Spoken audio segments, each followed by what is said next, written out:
The appropriate attitude to the past and the future is this three-factor transformation, which is harmonious integration.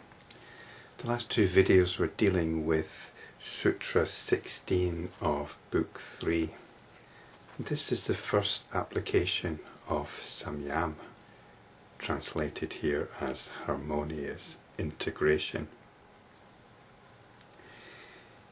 It's about directing the mind, directing the focused mind with the emotional momentum to what is keeping us identifying with the consensus reality. Consensus reality is what we grow up in. It's culturally dependent. That culture might be based on religion, it might be based on science, but we want to move from identification with that consensus reality, with conventional reality, to identification with the essential nature of awareness. This is samadhi. And Sutra 16 is concerned with the past and the future. I looked at this in some detail in the last two videos, but there's still some more to say about it. The past is associated with memory, and memory is what props up the cognitive structure. And just to be quite clear, cognition is associated with the consensus reality. The consensus reality is actually how we believe things to be. It's not just a set of intellectual ideas which we can play around with. It's how we really feel the world is. That's our consensus reality. Well, that's our reality. There might not be much consensus involved, but it's the feeling that we know how things are, and to question that can cause quite a lot of indignation, if not outright offence.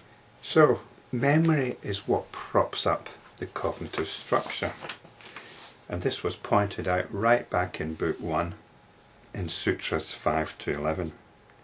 Memory is what supports the vrittis, the mental and emotional perturbations.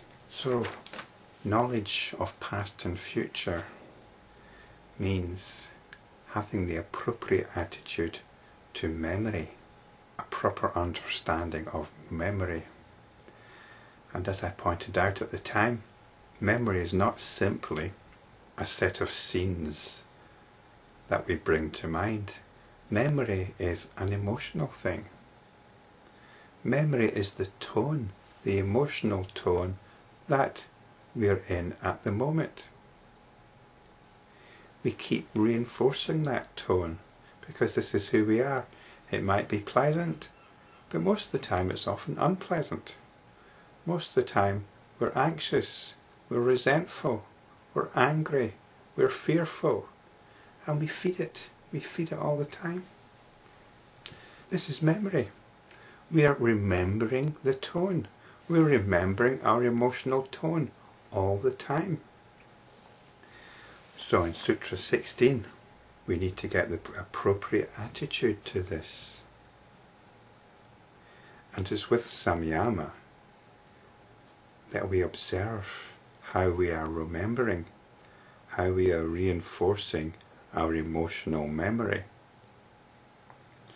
So this is operating on a very deep level.